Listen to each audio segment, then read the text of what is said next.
Uzoli, and I think that's the way you say it, Wi-Fi weather station. Got it right here. We're going to take it out of the box, put it together, get it set up, tell you about it, talk about it, play with it, coming up.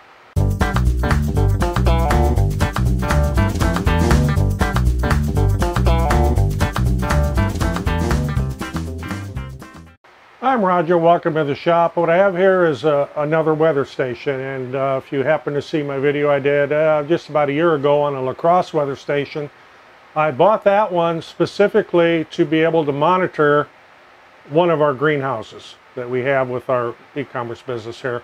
That way I can monitor the temperature and humidity remotely, and it was a lot cheaper to buy a weather station to do that than it was to buy the sensors to put into my PLC to run into the computer system. It was just cheaper, it was easier, it was quicker.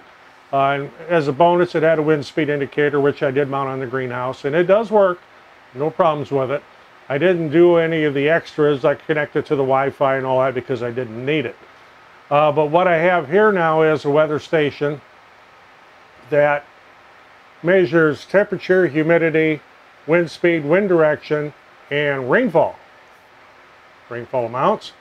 We had one years ago that did that, and it, well, after about 10 years, it just kind of fell apart. So this was recommended, this Uzoli brand professional Wi-Fi weather station. Outdoor transmitter, LCD display console. You can see some of the stuff on the box here. I will say right up front that I have had this open, and I did read through the manual, and this is going to be a long video because there is a lot of setup on this. Assembly is fairly straightforward from what I've seen, although I've not put it together yet or even taken the parts out of the box. But from what I've read, to get everything set up, and I'm not going to go into all the alarms and everything, if you want to have it go off and beep at you when it gets above a certain temperature below, you can do that. But that part I'm not going to go through.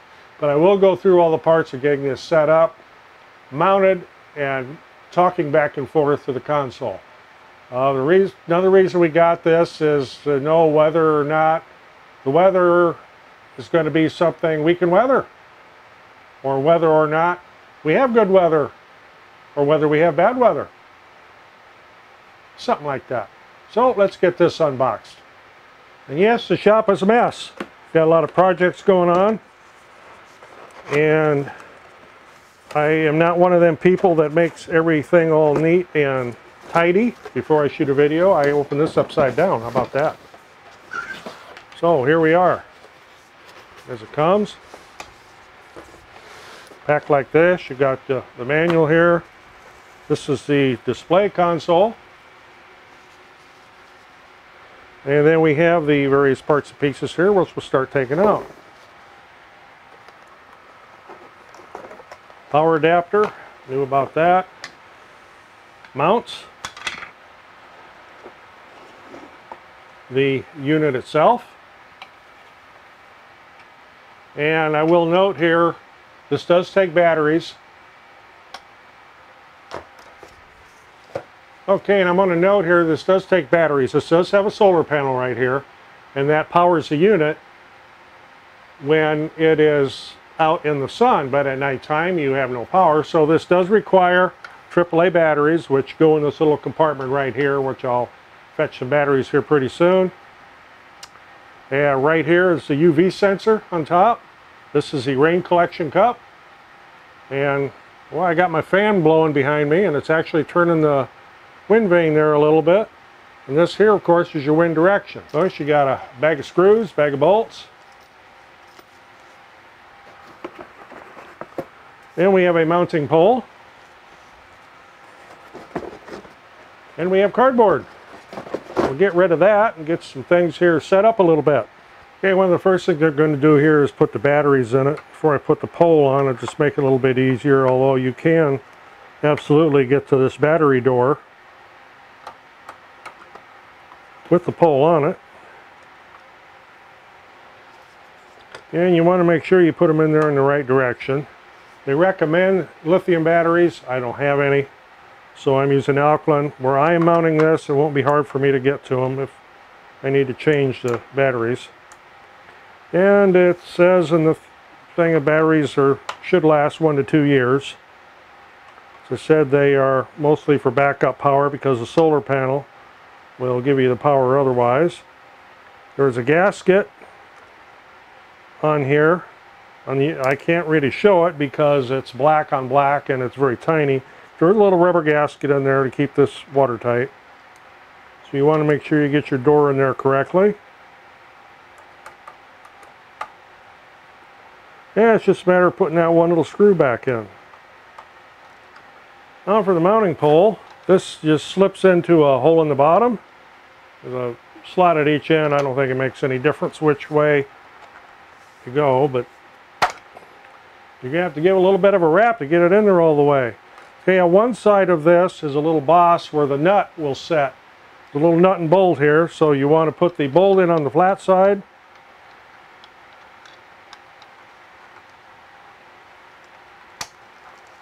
And then put the nut on the side where it will become captive once you start tightening that screw up.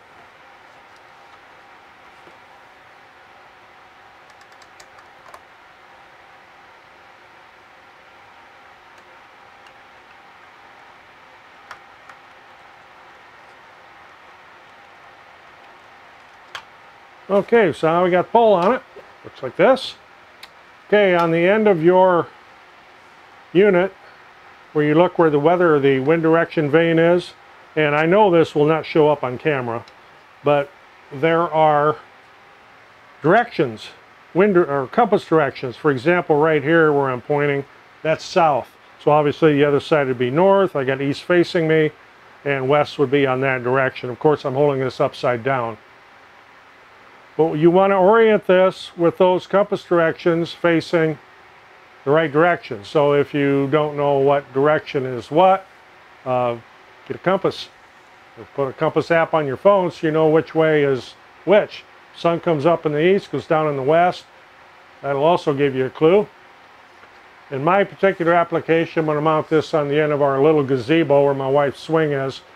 It's not an ideal location because it is blocked pretty much on one side by the house, but it is a convenient place for me to be able to get to the batteries, to be able to do maintenance with the rain gauge, which you need to take off and clean this little thing here every 3 months or so. So you want to put it someplace where it's accessible. Ideal place would be on top of the shop here up on the end of the peak, but then I need a 30-foot extension ladder every time I want to go get to it. That's all there is on assembly on that. This here is a mount for flat surface. If you're putting it on a flat surface, I'm going to be putting it on a vertical surface, so I'm going to be using it this way. Or if you're going to put it on a pole, there's another half to this. You put the two halves together, you can put it around a pole and mount it on a pole, and they do give you enough bolts for that. Since I am putting it up this direction here, I will be mounting it. Make sure I get it set in there the right way. South, that way. It's just a matter of pushing this little guy on there. And you'll have the same thing with the little nut and bolt.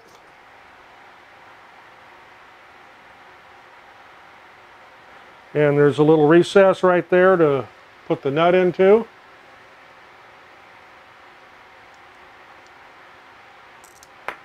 You drop it.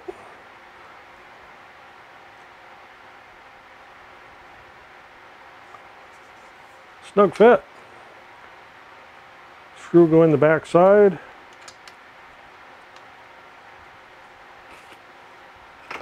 And a tight fit there. There it goes. Okay, so this will be mounted. Turn it this way so you can see it. It'll be mounted like this, with this against the gable of the gazebo, and I'm going to have to cut a block of wood to space it out a little bit to get it around the drip edge.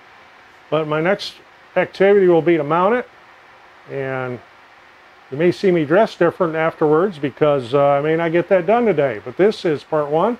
So once I get this mounted, we'll come back and then we'll get some things set up. Yeah, that little wind speed indicator works. Got the fan blowing. So we'll be back once I get this thing mounted.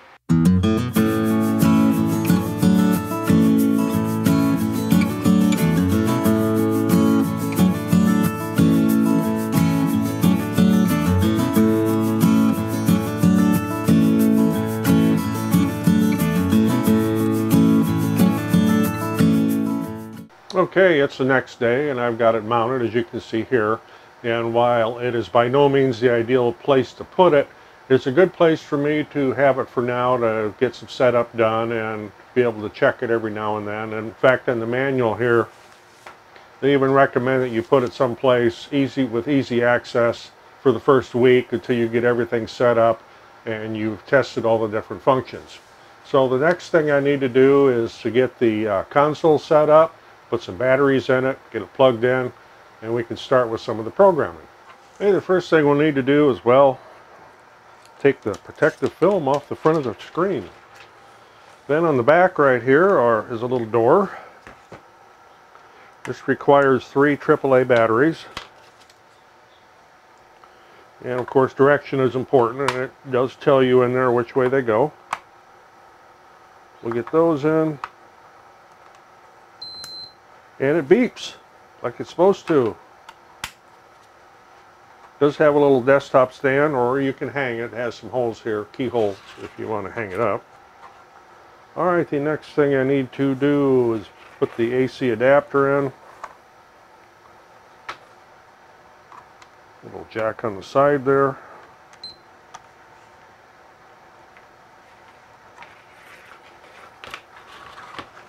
And we'll get that plugged in.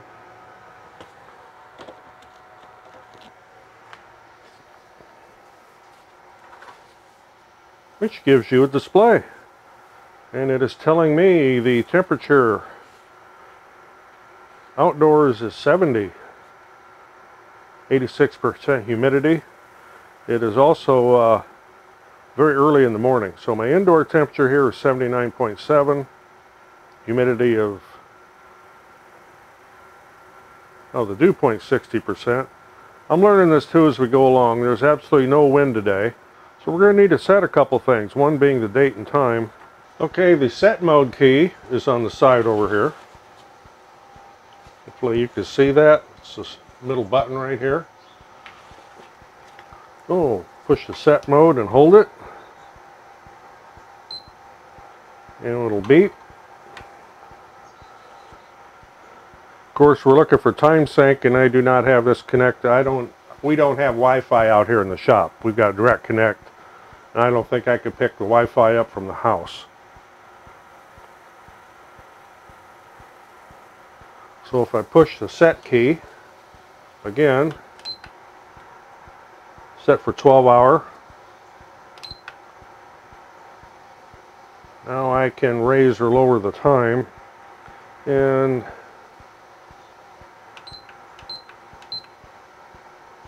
it is 7:54. Set mode again, month, day, and this is August 20th. And we need to set the year.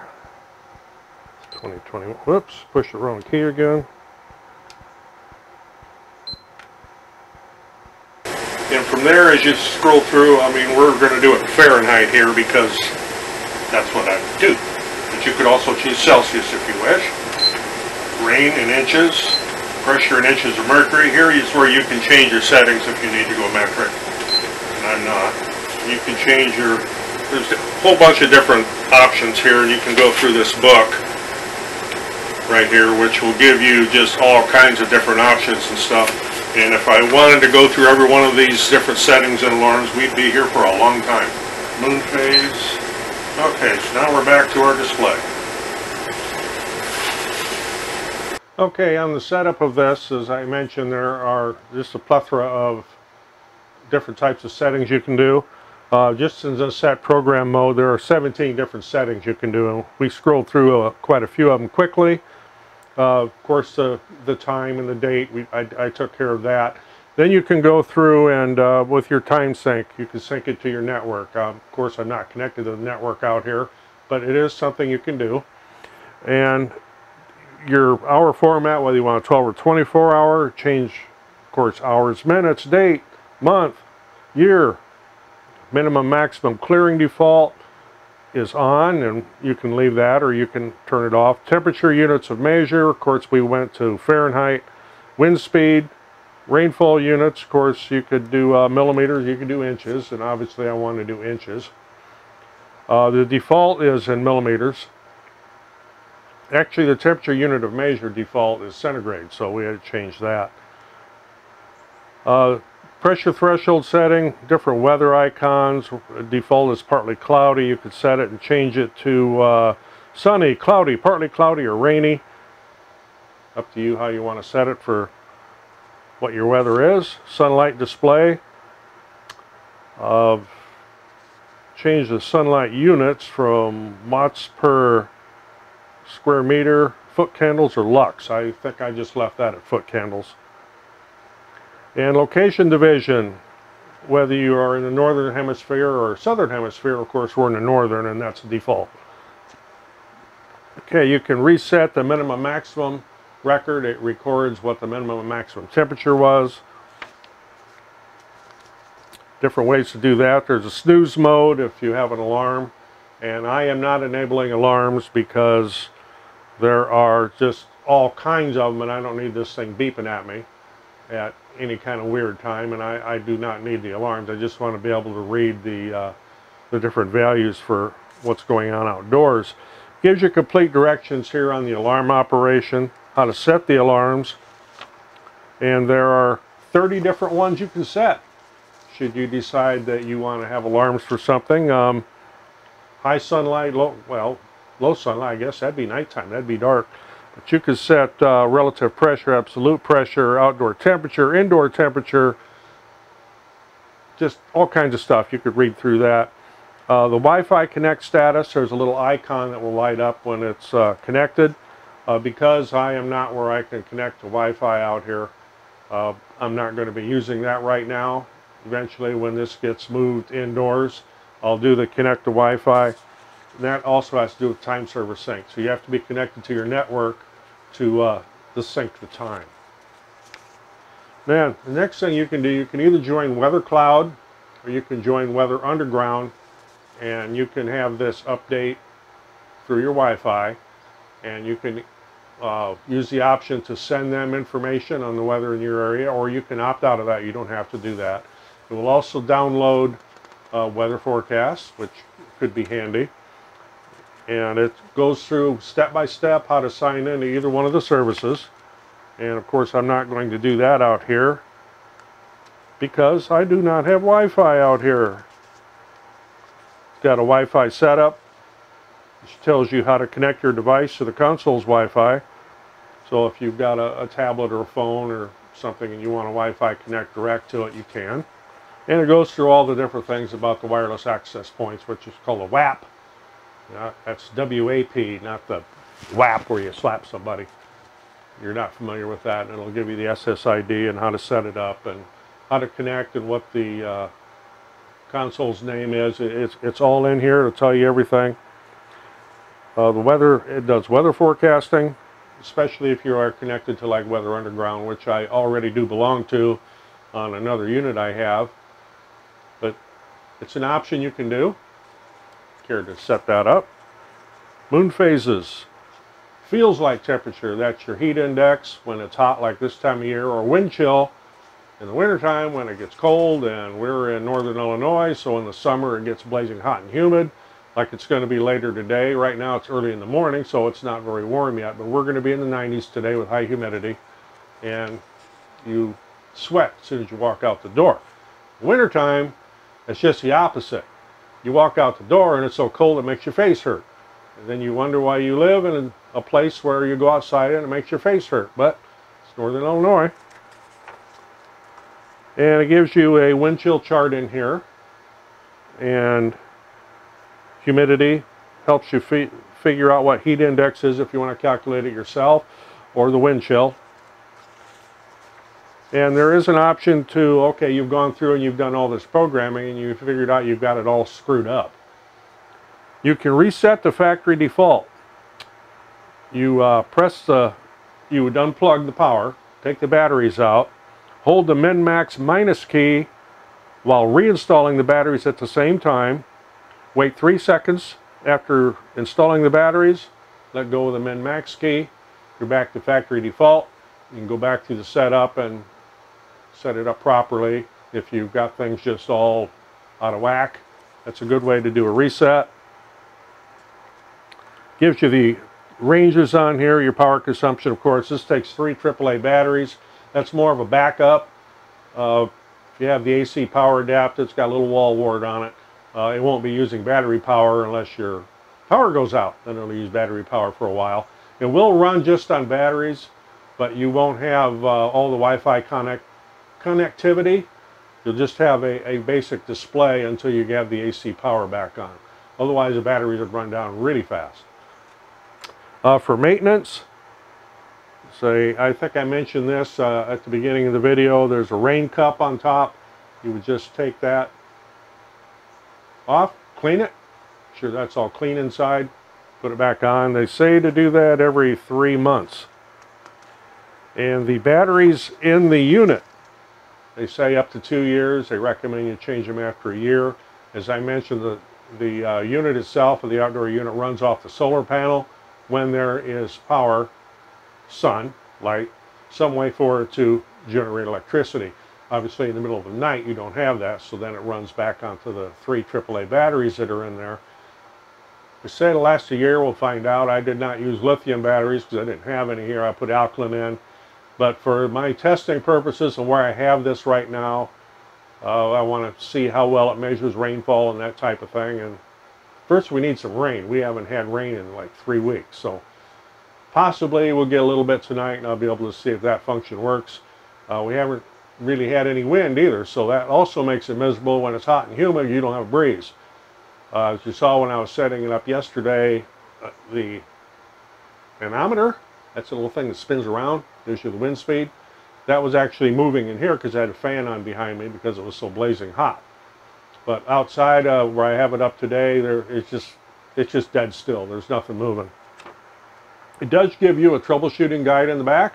If you have any problems, if it's a wireless remote is not reporting, indoor and outdoor temperature do not agree with what maybe you're comparing it to.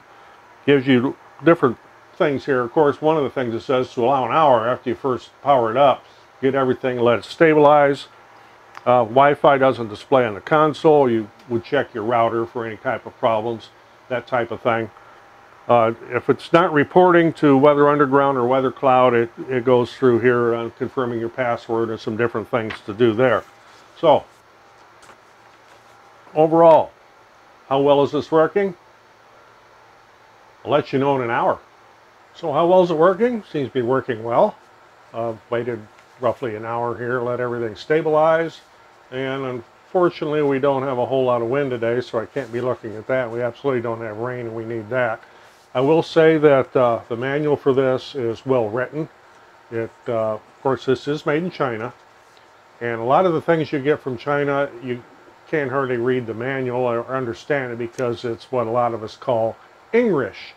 It's not exactly English, and it can be very confusing to read. Whoever wrote this knew what they were doing. It's very concise. All the descriptions come right out and are easy to understand. So you shouldn't have any problem getting this thing set up. So as you can see here, the temperature has come up a little bit. We're up to 75 degrees now with 83% humidity, and I'm starting to sound like a weather forecaster right now. But this is a little bit more of an overview of this. We did have a gust of wind at 2.2 miles per hour at 91 degrees, which is out of the east. It's unusual to get a breeze out of the east, but yeah, this time of year, any kind of breeze is appreciated. We don't really care what direction it's out of. So barometric pressure, my indoor temperature in the shop here is 81 degrees, 63% humidity. The dew point of 67.5, that just lets you know how humid it is. Fortunately, it's a little bit less humid in here than it is outdoors, but I just came in from out there a little bit ago, and even though it's only 75 degrees, I'm already starting to sweat. So overall, I'm happy with this, and once I wait a week or two here, I may do an update on it when I move it into a more permanent location. Where I have it right now is at the end of our deck on a post that goes around our hot tub, so it's, you know, it's shielded by the house on one side, and it's shielded a little bit by a tree. But my main thing here is to get the rainfall. If I need the the actual true wind speed, I can get that off the one in the greenhouse. But I will see how this works. And once I get everything stabilized on it, I'll probably move it back farther out into the open, be in the open area. Right now, it's, as I said, it's shielded by quite a few things, and I won't get real accurate wind forecast. Temperature will be accurate, of course, humidity and that type of thing. And it'll kind of let me know how hot it is around the hot tub. Right now it's about, I'd say it's 150 feet from me, from where this console is sitting. And it's only passing through one wall, that's the wall of the shop, but it's also, I guess, got to pass through my toolbox and all that kind of stuff over there. So far it's working well. Once I move this into the house, I will get it connected to our Wi-Fi. As I said, we don't have Wi-Fi out here, so I couldn't do that part. But that's my overall thoughts on this, how to put it together, how to assemble it, get it mounted, do the basic setup. So if you got anything out of this, appreciate getting a thumbs up, always helps the channel. Of course, we're always looking for subscribers. Next to that subscribe button's a little bell. You ring that bell, be notified when I post another video. Otherwise, I'm Roger in the shop, Uzoli Weather Station. Thanks for watching. We'll see you on the next one.